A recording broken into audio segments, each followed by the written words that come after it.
are by far the most common joint in your body. So all the joints that you think of, including your jaw, right, your shoulders, your elbows, even your wrist joints, are considered to be synovial joints. And so that means that they have a joint capsule that is filled with fluid that aids in lubrication of that joint. Okay. But we also have joints different types of synovial joints that are described based upon, like, for example, their articular surface or how they move. So we can talk about the different types. So for example, you need to know what a plane joint is. So I'll put plane, oops, here we go. So a plane joint is a type of synovial joint. And this is where we have two flat surfaces that glide, right? So this is flat, gliding flat surfaces. So we have a flat surface.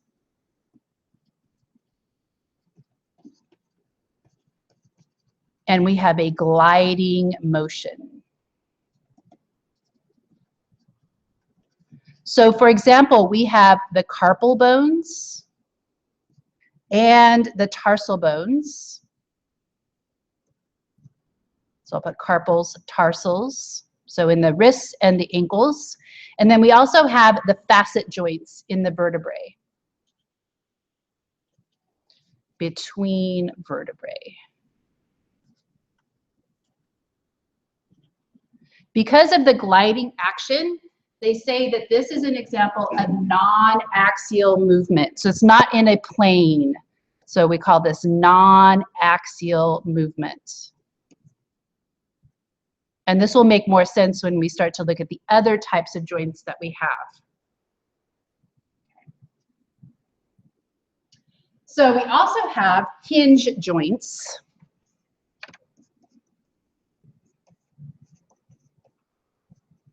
And this includes the elbow as well as the knee, and your jaw is also kind of a modified hinge joint.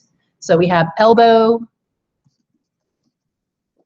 knee, the jaw, and I'll put jaw is modified. And the reason why it's modified, which we'll talk about in a second, is that you can kind of move it side to side. And also, like the knee, the jaw has a piece of articular cartilage in the jaw. So we're going to look at the articulation of the temporomandibular joint in a second. Okay. So this allows movement in one plane. So we say that, like, I tend to just open it up like the hinge of a door, right? And so this is said to be uniaxial movement.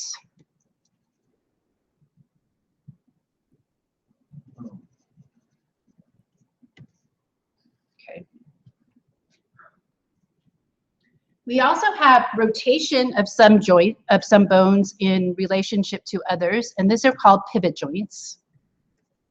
And so, for example, the joint between the atlas and the axis. So remember that we have on the axis, we have this protrusion called the dens, which sticks up, and then the atlas actually rotates around that dens. And so that's called a pivot joint. And then we also have pivot joints between the radius and the ulna. So I'll put atlas/axis, radius/ulna. So remember, at both ends, we can kind of rotate the forearm, right? So that's considered to be a pivot joint. And this is also said to be uniaxial. Actually, wait a minute. Yep, uniaxial. Because it's rotation around one axis. That says uniaxial. Okay. We then have condylar joints.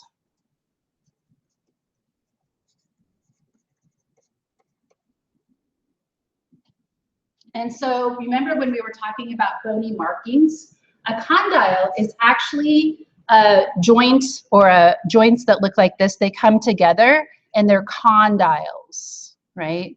So that's a condylar joint. So a condyle looks kind of like that. And this is the type of joint that we see between the metacarpals and the phalanges.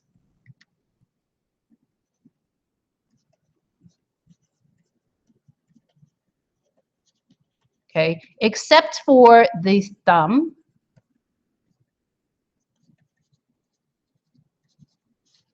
Right, or the pollex.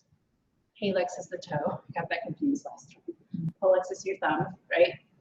So those are called condylar joints, and they are actually biaxial, because think that we can go like this, but we can actually also go like this. So you can abduct, adduct, and then you can flex and extend. And so this is said to be biaxial.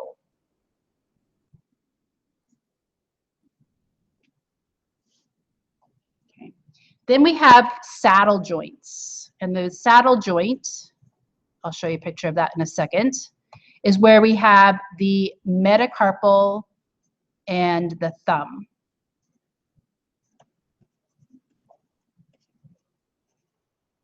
Oops, thumb. And that's the pollex. Okay. And this also has biaxial movement. And then the very last one that you need to know is the, which we've already kind of talked about, which is the ball and socket joints.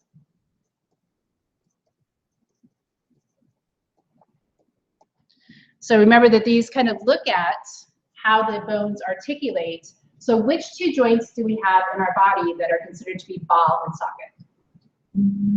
Shoulder and hips, okay? So those are shoulders and hips.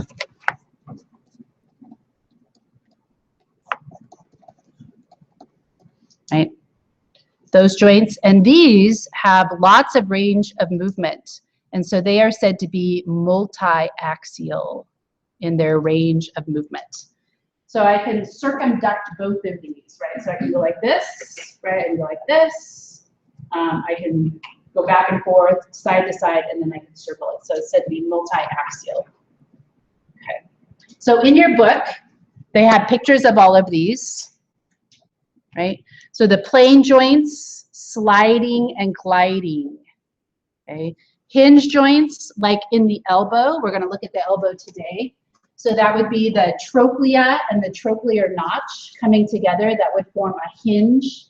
And then we have the pivot joint here, where we have this band of this actually ligament that actually holds the head of the radius next to the ulna, and then we can have rotation of the forearm bones, which allows us to supinate the forearm and pronate the forearm. And then we also have that condylar joint, right? And then we have the saddle joint in the thumb. And then the ball and socket joint. So remember that in your book, you have those nice tables that have, like, they tell you what type of joint is in each place of the body, and whether it is synarthrotic or diarthrotic, whether it is uniaxial or multiaxial or biaxial, okay? So what type of joint do you think all of these would be in terms of their mobility? Are they di, syn, or amphiarthrotic? Well, diarthrotic, yes. So all of these would be considered movable joints relatively compared to other types of joints. Okay. So next we're going to talk about stability of the joints. And this actually is a essay question on your review sheet.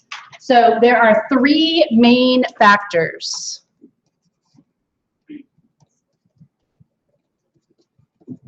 And then we're going to talk about each of the joint in turn, right? Because one of the questions also talks about how you need to pick 2 joints out of, I think, 4 different joints to talk about them and how they are put together. Okay, so the first one is the shape of the articulating surfaces.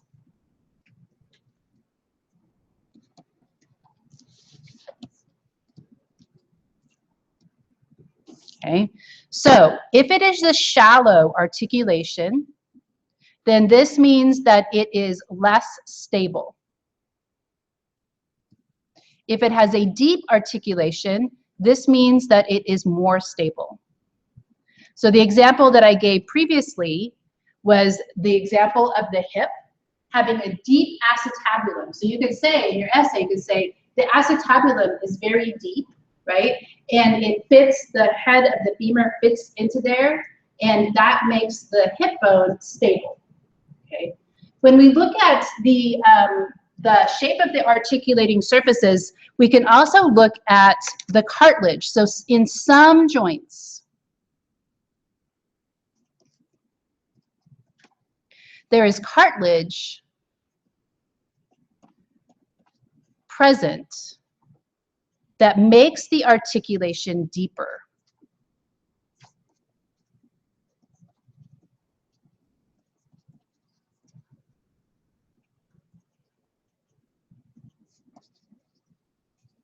Okay, so you saw in lab the shallow glenoid fossa or glenoid cavity right on your scapula.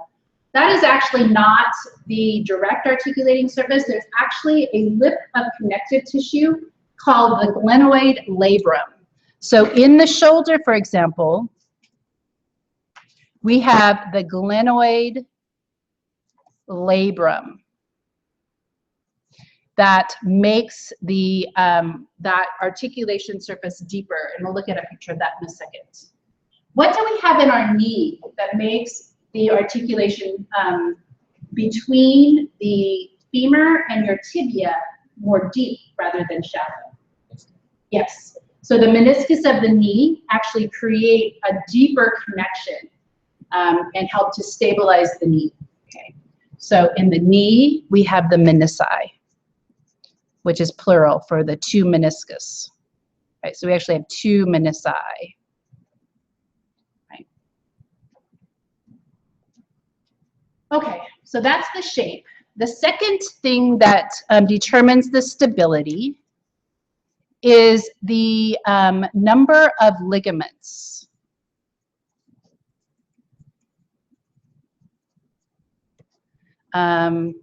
Stabilizing the joint. So remember that ligaments connect bone to bone. And so, for example, in the knee joint, there is, or excuse me, in the hip joint, there is a ligament that connects the head of the femur directly to the inside of the acetabulum. We also have on our knee, we actually have 4 different ligaments. And so we have the ones that are on the outside, and then we have 2 ligaments that are across and are on the inside, and those are called the cruciate ligaments.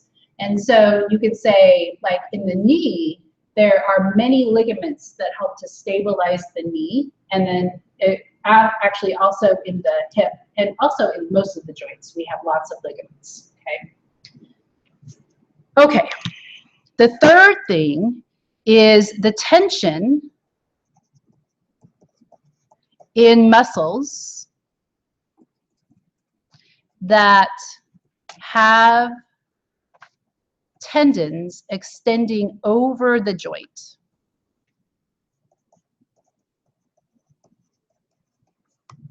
Okay.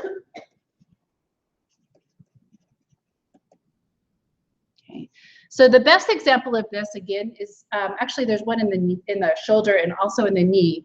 But when you talk about in the shoulder, we have a group of muscles that are called the rotator cuff muscles.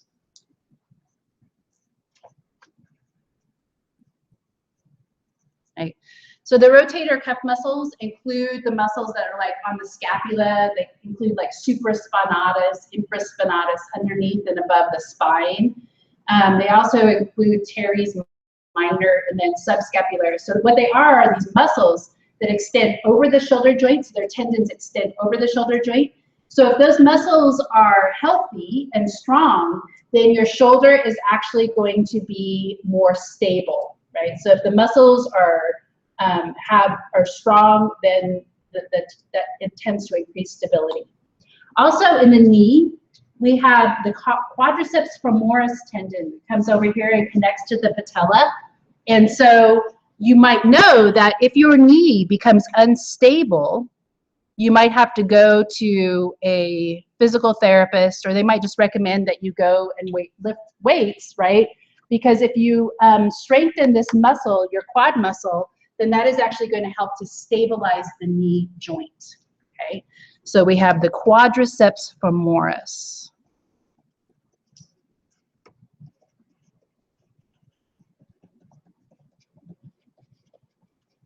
Which extends over the knee. So if you strengthen that, that creates more tension, and that helps to stabilize the joint. Right? If that muscle is weak, then the joint experiences instability.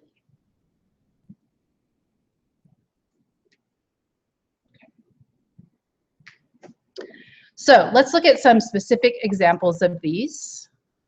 Okay. So I have a handout here, a blank handout that we're going to start to label. So the temporomandibular joint is called your jaw, right? And lots of people have problems with their jaw. And so some people know that TMJ, which is temporomandibular joints, TMJ is what they name when people have problems with their jaw.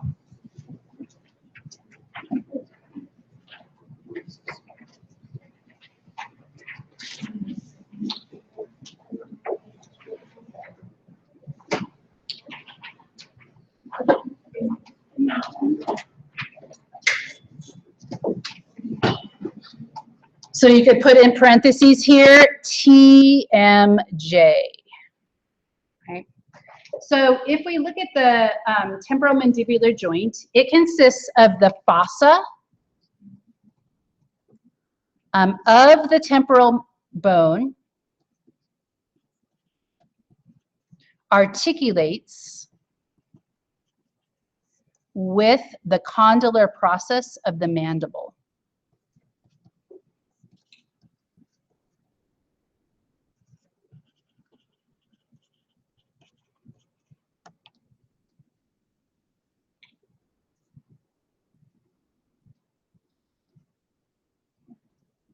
There is another process, which some of you put on as part of the temporomandibular joint, but that's actually not part of the joint.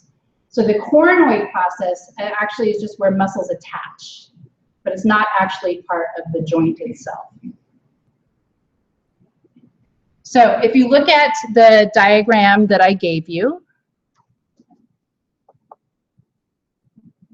okay, this just shows the diagram, and this is actually a ligament. So again, the temporomandibular joint has a ligament that helps to stabilize it. And then this shows the tendon that extends down from the temporalis muscle and the masseter muscle. Okay, so this is the diagram you have. So remember that anytime you see this blue, which is not on your diagram, but you could label that, that is articular cartilage. So this is the temporal bone right here. So I would label this the temporal bone. And this is the fossa.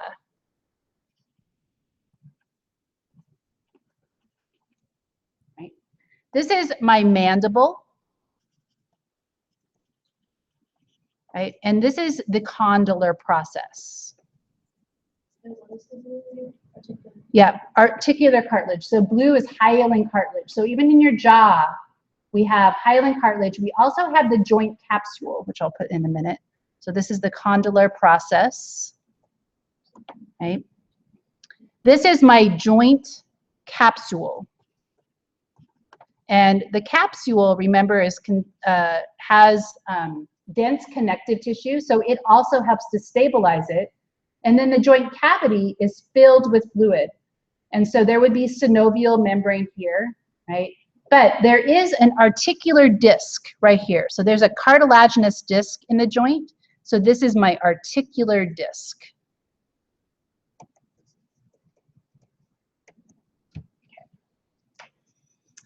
So you might have heard people talk about how in order for snakes to open their jaw all the way, they actually have to unhinge their jaw. Has anybody heard that before? Okay. Well, we actually do the exact same thing as well. So when you you open your jaw, there's a point where in order for you to open it any further, this bone right here, this condylar process has to move forward. And this disc slides with it. And that movement of the disc and the jaw bone together is what creates that clicking sound, right? So some people have lots of, like I do, I have lots of tension, and I can't even hardly, sometimes I can't even open. You probably heard my jaw pop, right? I can't even hardly open it. Sometimes it gets stuck, right? So people with TMJ, sometimes their jaw will lock up because of the muscle tension.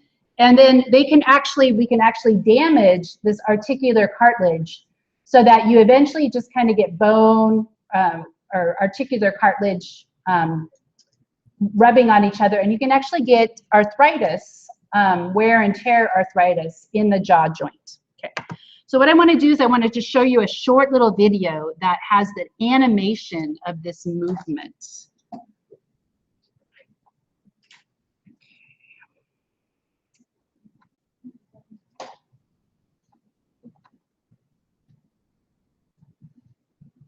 J is the joint between the lower jawbone, the mandible, and the temporal bone of the skull.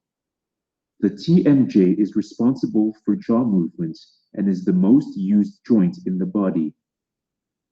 The TMJ is essentially the articulation between the condyle of the mandible and the mandibular fossa, a socket in the temporal bone.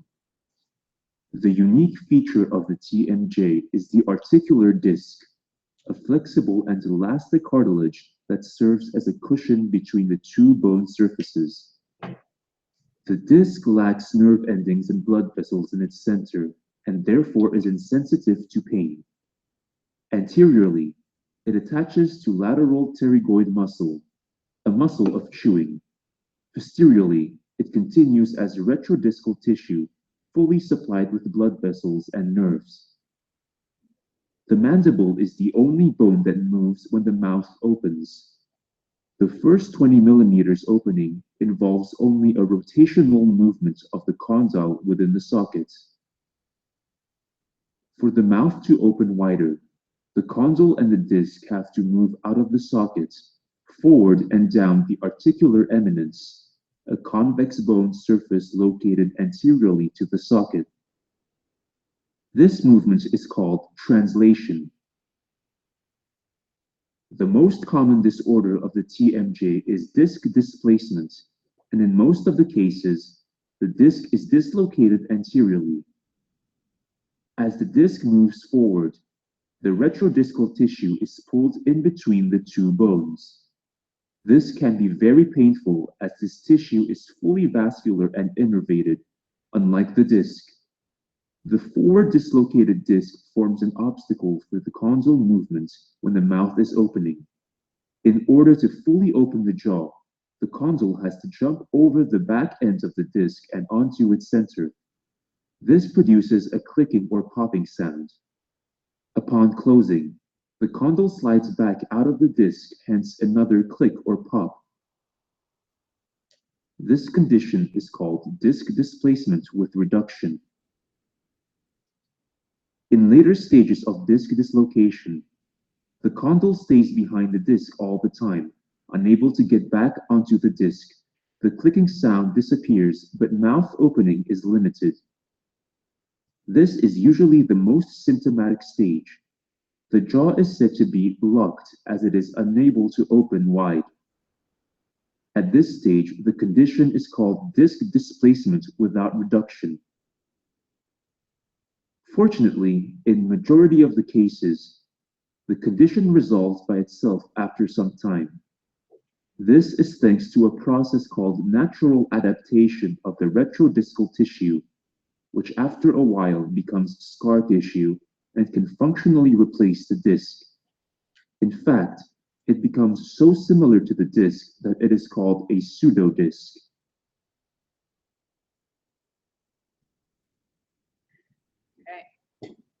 So I guess if you have pain with your jaw clicking, you can maybe hope that it will eventually go away. and get better, and you'll get used to it. At least that's what I tell my daughter. My 15-year-old daughter's like, my jaw hurts so much. I'm like, well, you'll get used to it, right? Okay. Okay, any questions about that? Okay, so you might want to write here, this is the mandibular. Let's add that, mandibular fossa. So even though it is on the temporal bone, it's called the mandibular fossa because it accepts the condylar process of the mandible.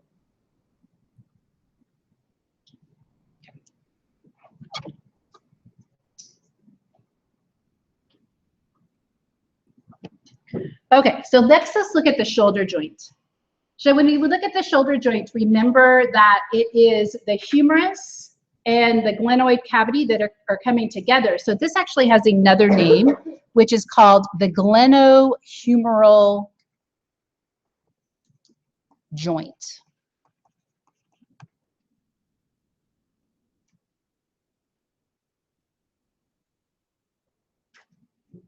So that means the head of the humerus, which we'll show right here,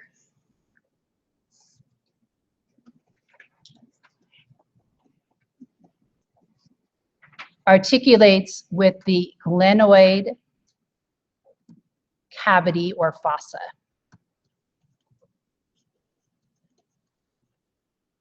Okay. Now, notice here that we have synovial membranes that create actually bursa, and as well as what is called a tendinous sheath. And so this is a bursa, and we talked about bursitis and how that can become inflamed. And this is actually called the subacromial bursa. Because we talked about how when you lift your arm out, when you abduct it out to the side, that is there creates kind of a friction between the head of the humerus and the acromion. So this is the acromion process of the scapula. So that just kind of lubricates that movement if we were to take this and move the humerus out to the side laterally. This is also another type of synovial fluid filled membrane, and this is what is called a tendon sheath. And so when tendons run up across a joint, oftentimes they're encapsulated within this sheath because that is actually what allows for the friction-free movement of that. And this is actually the biceps tendon. So this is the biceps brachii tendon.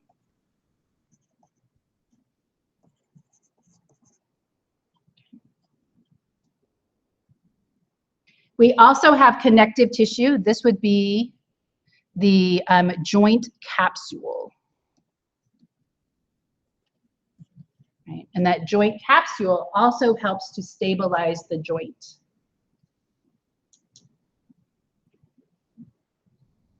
Now this picture doesn't show a very good image of that glenoid labrum, but if we were to look at it in another figure, which I didn't actually include in your little handout, it would look something like this. Okay, so here's my glenoid cavity, and notice that it has hyaline cartilage, and here is actually the labrum. So remember that the glenoid labrum makes it so that articulation is deeper, so it actually helps to stabilize the articulation of the shoulder. And then we have all these ligaments, and so the glenohumeral ligaments shown right here would connect the scapula directly to the humerus. And so there's lots of ligaments that help in stabilizing this particular joint. And then the tendon also extends up and over this joint to help to stabilize it as well. So the biceps muscle, for example, would help in the stabilization of that joint.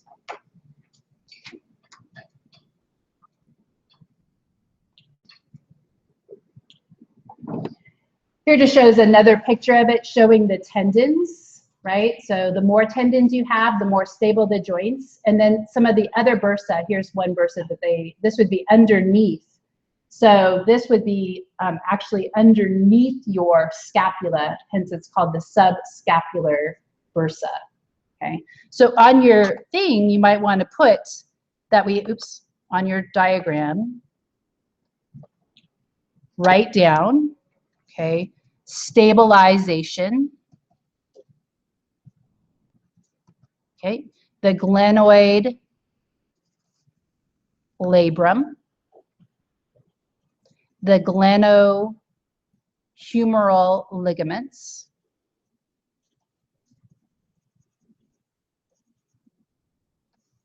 and the tendons that extend over the joint, including the rotator cuff.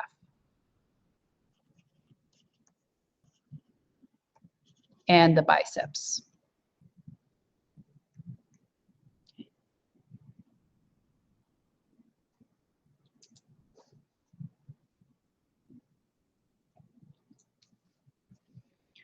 Okay.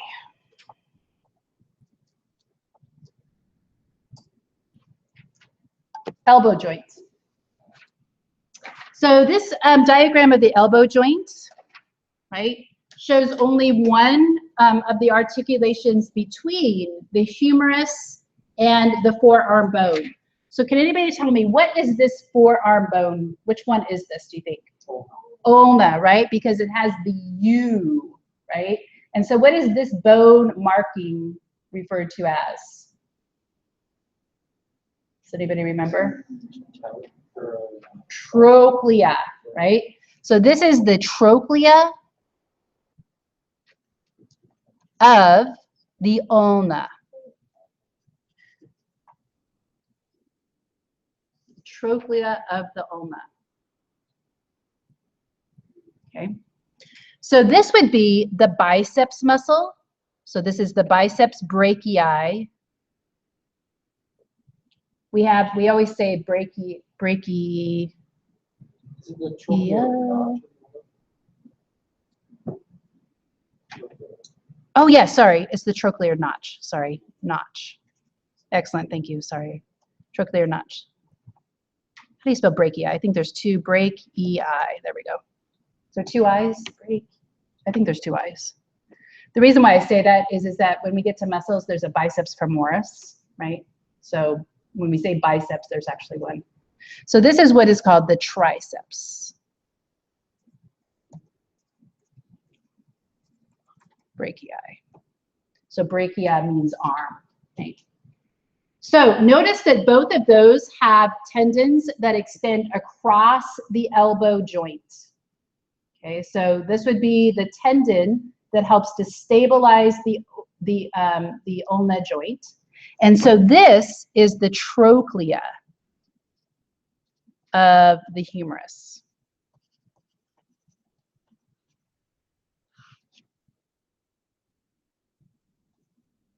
So you can see why this looks and is called a hinge joint, because of the way that it fits together and we only have movement in one plane. Okay. And then this would be a bursa. You don't need to know what kind, but this is the bursa, right? And so remember, when you get bursitis, sometimes you can get them getting really large, right? Like right on the knee or right in the elbow. Sometimes you get inflammation of those bursa and they can be very painful. Now, the elbow joint also has lots of ligaments that extend across it, right? So it's reinforced with ligaments.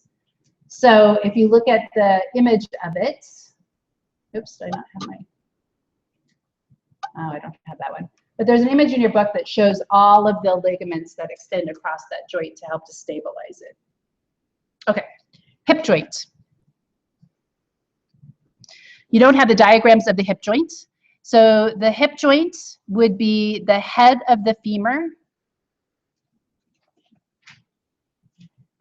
articulating with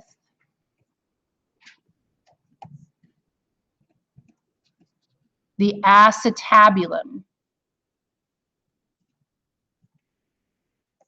of the coxal bone.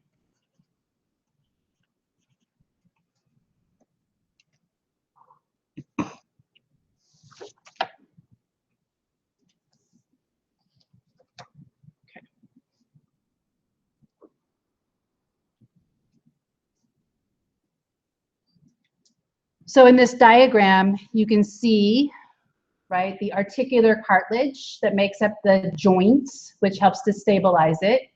And then you can also see there's this ligament that extends from the head directly connecting the head of the femur to the inside of the acetabulum. And so you would say that that would further stabilize. We do not see that in the shoulder joint. So there's no such stabilization of the shoulder joint. So remember that the hip joint, because of this deep articular surface, right? This deep articular surface helps to make that joint much more stable than the shoulder joint is. And then if we look at this in a cadaver, right, you can see that there's also an acetabular labrum. So just like in the glenoid labrum, you could put acetabular labrum.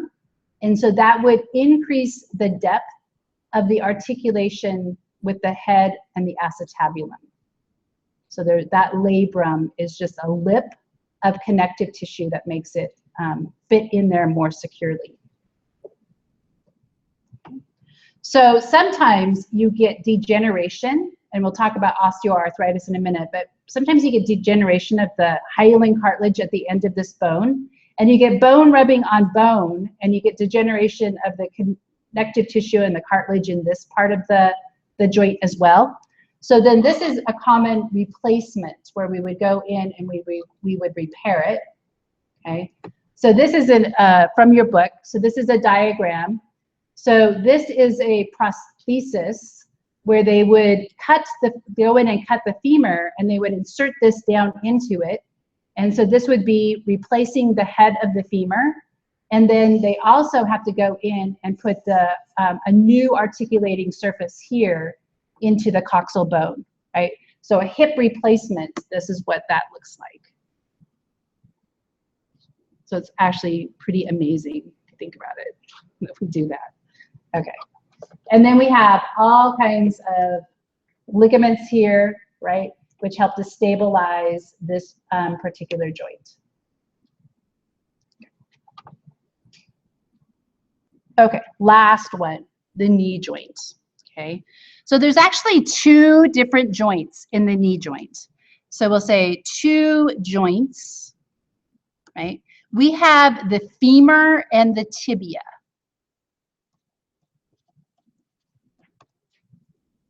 Right? This is a hinge joint.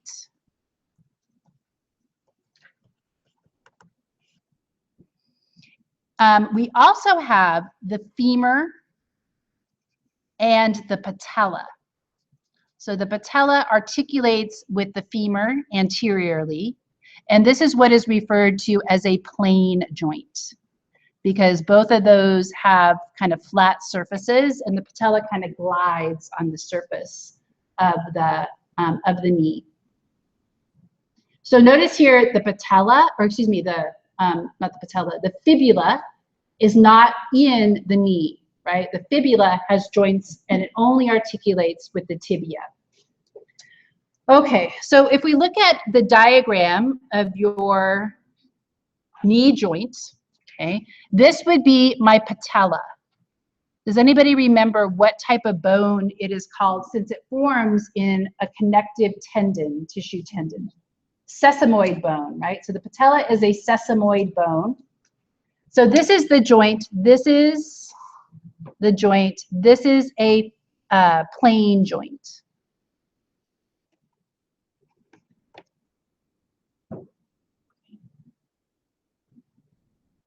Now the patella is attached by both the quadriceps femoris, so that we would say this is your quadriceps femoris, and this is the tendon, and the tendon goes over the joint, and so that helps to stabilize the joint. Tendon. Sorry, tendon. Okay, plane joint. Okay. This is a bursa. So there's a bursa here. This would be on the patella. So I showed you an image where the knee got really huge, right? That's an inflammation of the bursa. So it looks really scary but in general that goes down. Sometimes they have to go in and remove some of the synovial fluid. Okay, so we'll just put this is a bursa. That doesn't do anything to stabilize the joints, but if you're on your knees a lot, right, that could help, right?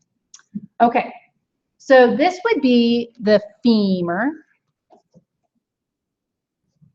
and this is the tibia. Okay, so where these two meet, notice that there is not a very deep articulation. So we're actually looking at the joint from the side, and so this is a meniscus right here.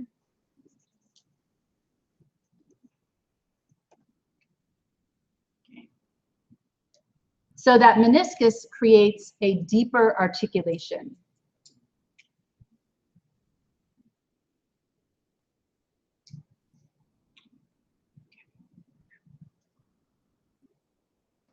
Now these inside here are what are referred to as the cruciate ligaments because they cross. And so this one right here is anterior because it's going to the front of the tibia. This one's coming down and going to the posterior part of the tibia. So the first one, the front one, is the anterior cruciate ligament. And this is the one that frequently gets damaged. And so this is the ACL, anterior cruciate ligament, okay? So it's going to the way that I tell is it's coming from the back of the femur, but it's coming down and it's attaching to the front of the tibia. So we say it's anterior. So the one behind it would be the posterior cruciate ligament.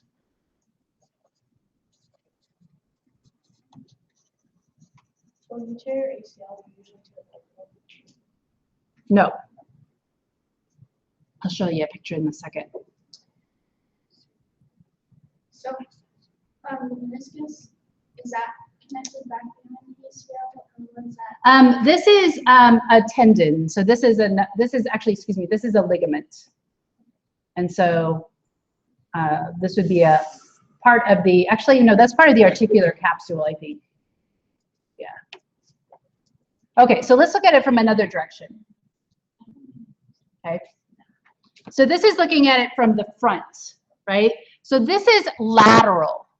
So I would say this is the lateral side of the knee, and this is the medial side of the knee. And I know that because the fibula is lateral to the tibia. Okay. So if I look at this, this is my lateral meniscus. And this is my medial meniscus. And I said, if you combine those together, they're the menisci. Right? So right here, this would be the anterior, I'll just put ACL, anterior cruciate ligament. This would be the posterior cruciate ligament, PCL. Right? And then we have collateral ligaments. So collateral means on the side. So it's not actually in the joint. And so this is sometimes referred to as the medial collateral ligament.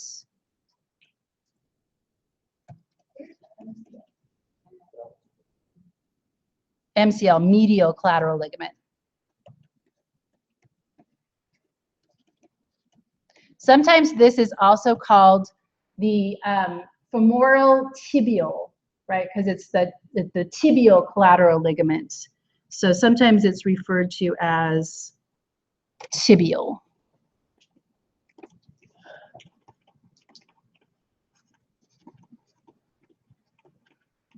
Okay, and then this one is the lateral collateral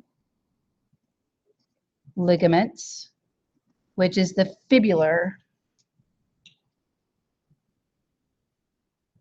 collateral ligament. So I'll just put fibular. Okay. What they've cut here is this is the quadriceps tendon, and then this right here is the patellar ligament. So we'll put patellar. So that's underneath. This is the quadriceps tendon.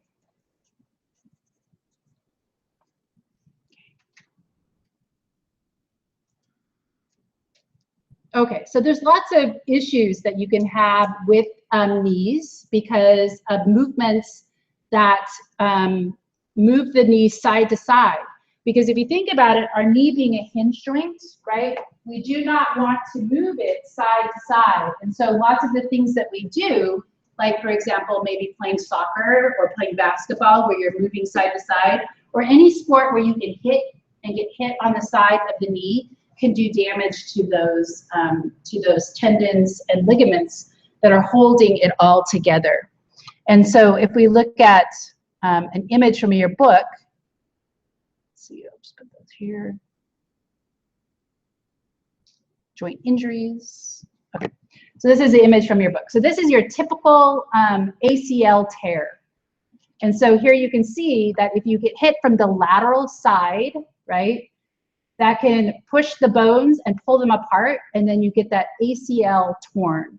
And then you can also see here that you can tear your collateral ligaments at the same time and also tear the menisci.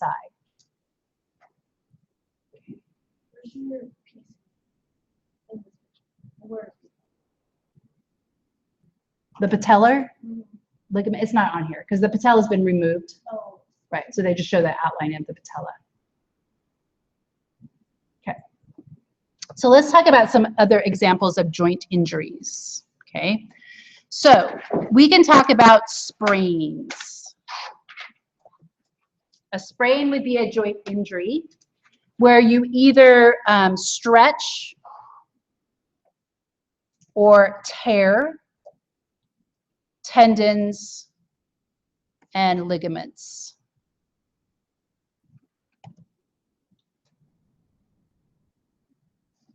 Generally, those minor sprains, right, can be repaired by themselves with just not using the joint, right? So you have to be careful and stay off of it in order for the connective tissue to heal. Okay.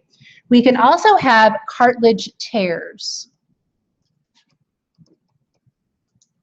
So this would be like an example would be in the meniscus.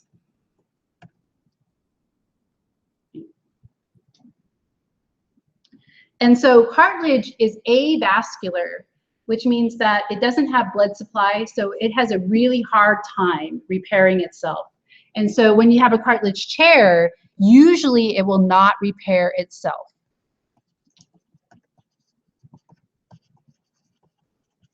And so you go to an orthopedic doctor, and what they generally do is they do orthopedic surgery where they'll go in and they will shave off the damaged cartilage, right?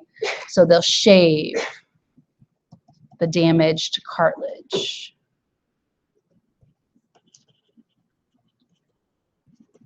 Okay. I think I have a picture of that.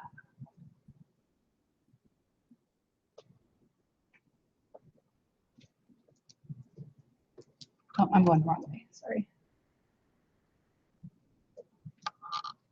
Now it's like I'm not even gonna,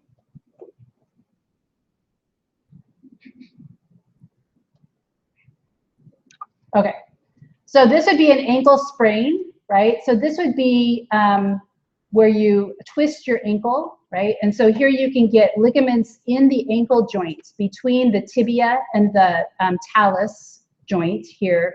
And so here would be complete tears. Here are just some light tearing of the joint of the sprains, right? So that's an ankle sprain. And then you can get tearing of the menisci. And so that would be a cartilage tear. And so that's when they typically go in and shave off. Oh, I can't, I'm sorry, I'm not sure where that picture is. Okay, so that's where they would go in and shave off with orthopedic surgery. And then this would be a joint dislocation. So another injury, so we have sprains, we also have cartilage tears, we have joint dislocations. So this would be an elbow dislocation. Typically, oh, go ahead. What's more painful, joint dislocation or a Bone and joints are the same. Well, you're like A sprain. Which is more dislocated here, or you're like twist your ankle, or dislocated joint? I don't know. There's- Have you had both? No, I've heard that this is kind of painful, right? So what happens when you dislocate your shoulder is the muscles can pull it front. So this is an anterior dislocation, right? And so then they have to go in and they have to push it back into line. I think that's pretty painful. Push it from back here, just pop it back into the socket. Yeah. Can't you do it yourself if you dislocate your shoulder? I think if you're real, you know, on the television shows they do. Okay. Okay. Can you demonstrate this for us? No. Yeah. Okay. Okay. So we can also have, as part of our joint disorders, we can have arthritis. And there's actually 3 types. So there is osteoarthritis. And this is normal kind of wear and tear. Okay. It tends to happen to everybody. Osteo obviously means bone, and arthro means joint, and so that means inflammation of a bony joint. Okay, and it is due to the degeneration of articular cartilage. So as we age, our cartilage starts to dry out and it starts to kind of break apart. And so like with the hip joint, pretty soon you have bone rubbing on bone, and then that is really painful and it doesn't allow for much movement. And then you stop moving and that starts to make things worse when you stop moving. Okay, so that's osteoarthritis. Now, a very different type of arthritis is called rheumatoid arthritis.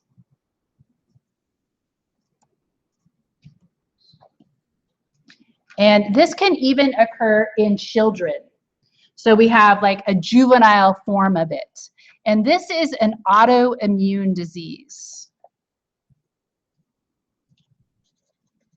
And this auto means self. And so this means that your own immune system is attacking the joint and causing inflammation. So the immune system attacks the tissues in the joint.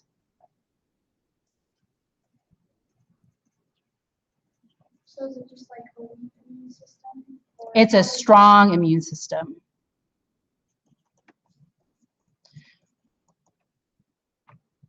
So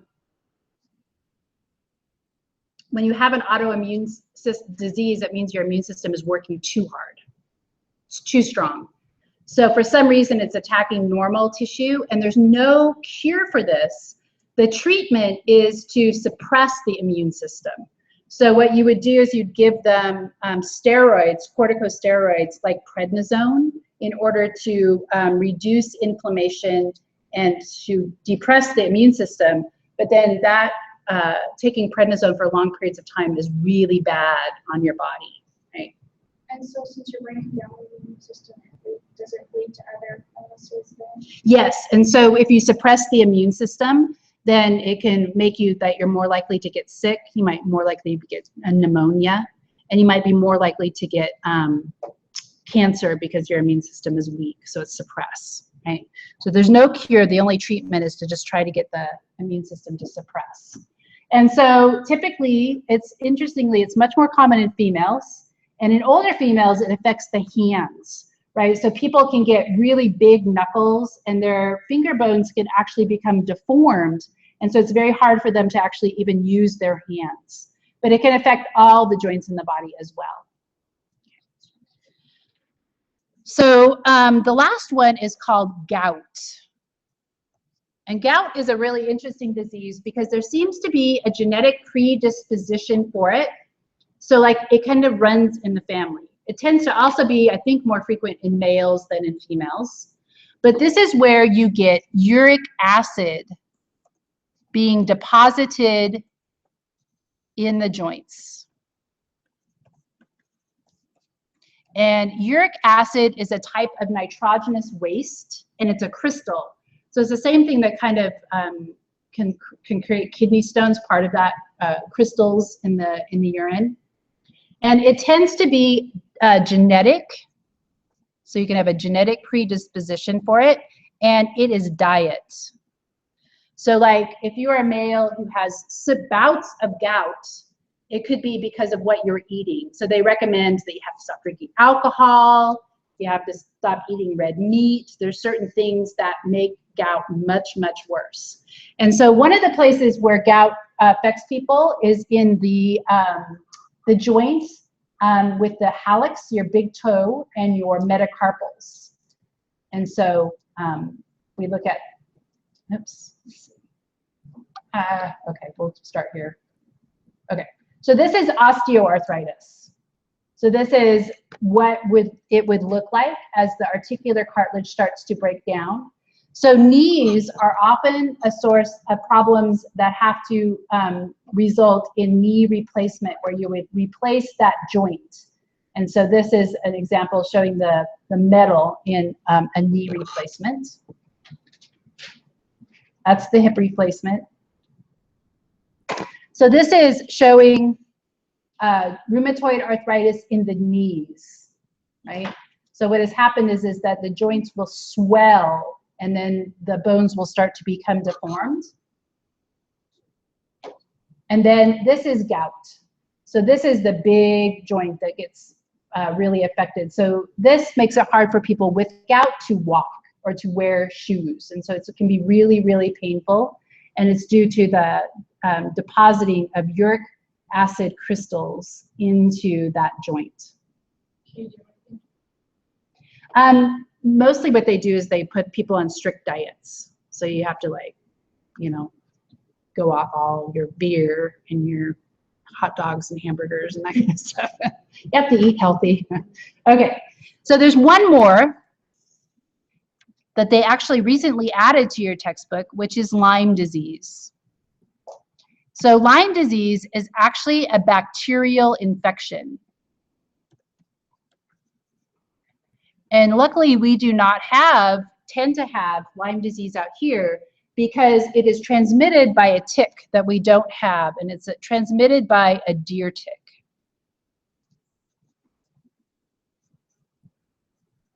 So these deer ticks are tiny. They're super, super tiny, right? So it's really even hard to see them. They're not like our ticks at all. Our ticks have, like, they transmit Rocky Mountain spotted fever, but these are deer ticks. So there are no deer ticks in Oregon? I don't believe so. My dad's mom, she has Lyme disease. And she got it from here? Okay. And they lived in, I think, like Burns or something. Oh, so maybe there is. Maybe it has spread here. Yeah. So, like, for example, my mom went back east, and whenever we go back east, the people freak out. Like, it's just kind of crazy. Like, if I wear flip-flops outside and I'm walking across the grass, people are like, ah, and I'm like, what the heck's wrong? You know, and it's hot back east, right? And you're walking and you're like, you're gonna get the Lyme disease, right? And it's like, it's super, super scary. And like, people just do not walk barefoot or with flip-flops or anything. And so I feel lucky that we do not live where there's a lot of deer ticks. But the infection is really interesting because it starts as a bullseye. So it's like this huge red inflammation of a bullseye kind of ring around the bite. And if you get it early enough and you take a super heavy dose of antibiotics, you can get rid of it. But if you don't treat it right away, then there's no cure, right? You're kind of stuck with Lyme disease and all of its symptoms. And one of the symptoms is it causes painful joints, right? Swelling of the joints and pain in the joints. So you're kind of stuck with it. No. See, the crazy thing about these are about the size of a pin, the head, top of a head of a pin. You know, I mean, they're tiny. You can't see them. So what you do is you like, oh, I have this red swelling and it's like a bullseye, and then you run to the doctor and they give you shots of super antibiotics that hopefully will stop the infection before it becomes systemic. Yep.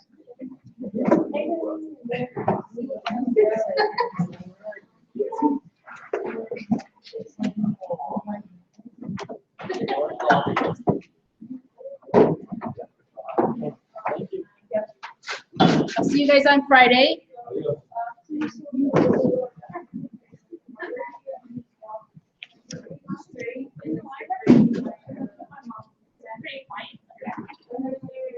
Thanks. Yep.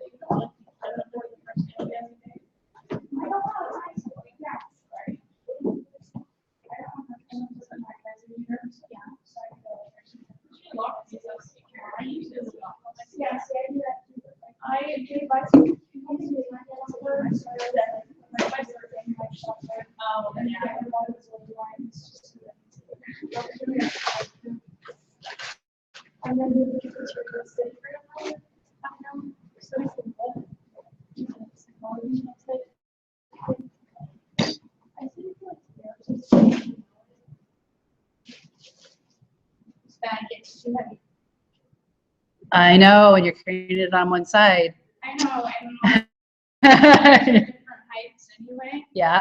And Occasionally. yeah, they told me it was from scoliosis, but then they told me it was from my muscles because I have a knot in my shoulder, like right here, like underneath my shoulder blade, and like it's the ones that go like that that connect. Mm-hmm. And then it like sends shooting pain up my neck into my head, and then it goes down my spine and disperses throughout. So that's weaker, or that's. I think so. They said Yeah. it's just like it's my posture, Uh-huh. and then like my right part of my Yeah. pelvis is I pulled it forward, Uh-huh. and so my whole right side's messed up. But they're like, oh, just take a muscle relaxer at nighttime Hmm. because it spasms so bad that